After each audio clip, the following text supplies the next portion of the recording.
let's go across straight to our newsmaker of today. I'm now joined by the Congress MP from Thiruvananthapuram and senior Congress leader Shashi Tharoor. Appreciate your joining us, Mr. Tharoor. My first question to you, by warning that if the BJP returns to power with a two-thirds majority in 2019, they will change the constitution. India will be like a Hindu Pakistan. Are you not, as the BJP and your critics are today alleging, engaging in little more than fear-mongering, Mr. Tharoor? No, on the contrary, I'm actually reading the stated and professed ideology of the RSS and the BJP, and I'm doing them the courtesy of taking them seriously. The RSS has propounded the notion of Hindutva, which was first articulated by B.D. Savarkar, whose portrait, as you know, the BJP has placed in Parliament. It has been developed in the writings of Savarkar, Golvalkar and Deendayal Upadhyay. The Prime Minister of India has instructed every ministry to hold seminars on the thoughts of Deendayal Upadhyay. I've read Deendayal Upadhyay. He rejects the Constitution of India. He, like Savarkar and Golvalkar, argues that the Constitution of India rests on a flawed premise. The flawed premise is that it defines the nation of India as a territory called India and all the people living on it. And he says that is wrong. The nation of India is a people, not a territory. The people are the Hindu people, and everybody else here is a guest or an interloper. Now, those are the thoughts of the very people that our government leadership today and the BJP leadership hail as their ideological mentors. So as far as I'm concerned, I'm just actually acknowledging what these people believe in. Now, if the government is to say that they repudiate these beliefs and that they are no longer in pursuit of a Hindu Rashtra, then in that case I'll stop my criticism. But as of today, they have not done so.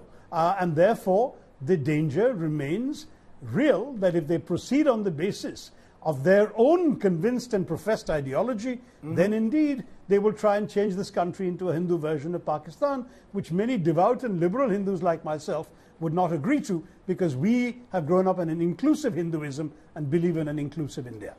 But, you know, Mr. Tharoor, while that is a fine academic argument that you could hold in a seminar, why rake it up today in the political context? Golvalkar, Savarkar, Deendayal Upadhyay in 2018. The BJP in 2018 is an elected party in parliament whose leadership, including Prime Minister Modi, claimed to swear by the constitution. Are you saying that Narendra Modi and the Union Cabinet is not committed to the constitution of India simply because they believe in the ideals, they say, of Deendayal Upadhyay, for example?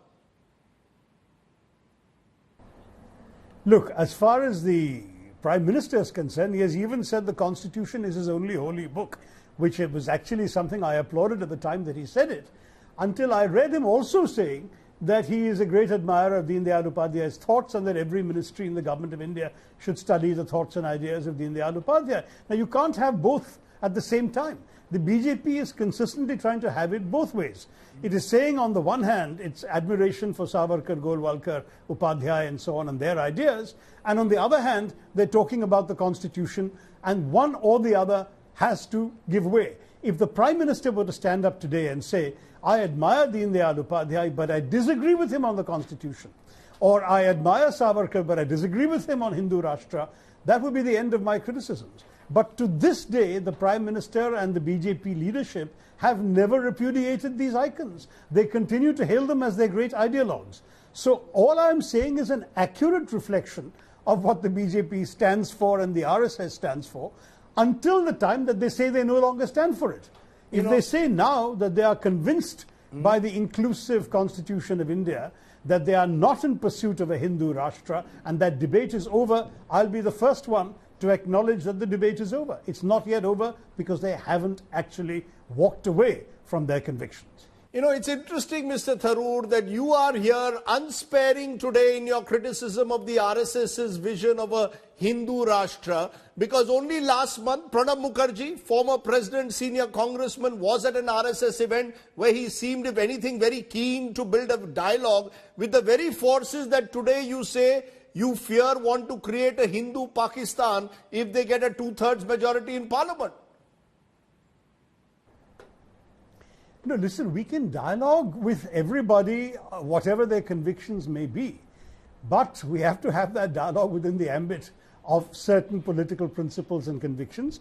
Indeed, former President Mukherjee articulated those convictions. I think a somewhat different articulation came from the head of the RSS. But I think the RSS is undoubtedly an important social force in this country. They have a presence throughout the country. They just have to make clear what they stand for. If they still stand for a Hindu Rashtra, that is not acceptable to those of us who believe in an inclusive India. But they have not yet repudiated such ideas. That's the important thing to understand. We are not generalizing from their mob lynchings or their cow vigilantism or their attacks on minorities and Dalits and so on, all of which are facts that no one can walk away from because we've seen them for the last 4 years. We are actually citing their own writings, their own convictions, their own ideology.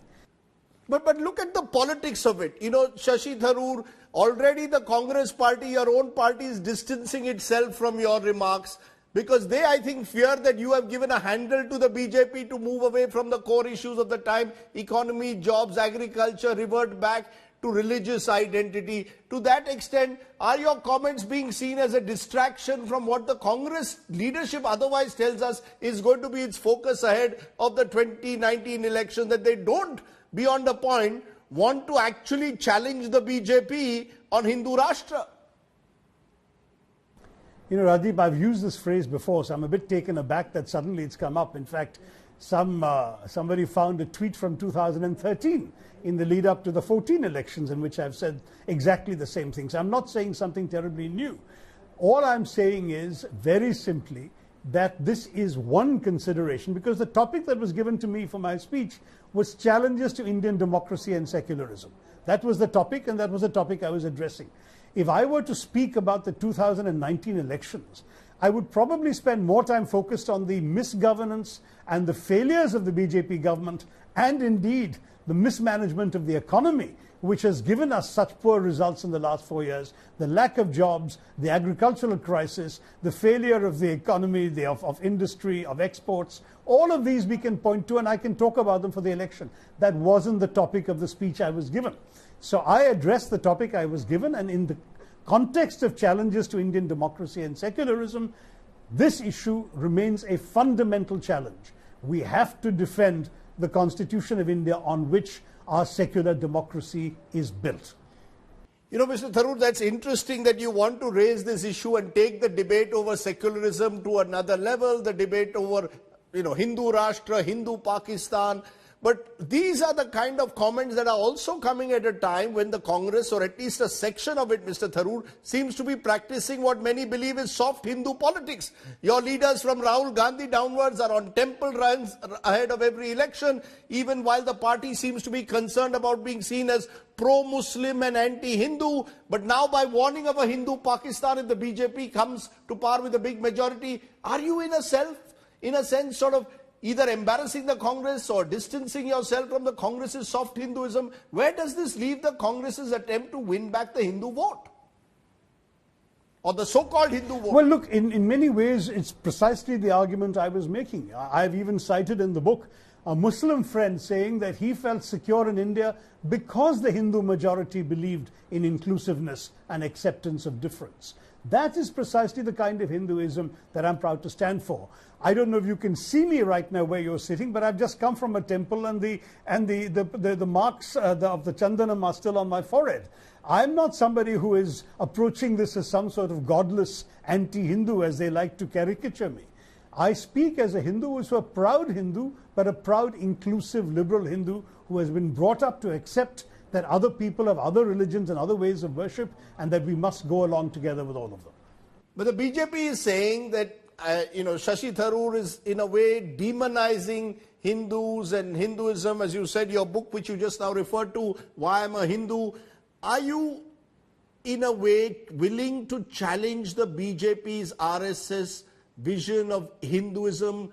Are you willing to take it on head on in this election year, and in a sense reach out to maybe minorities who feel left out? Are you challenging that narrow vision?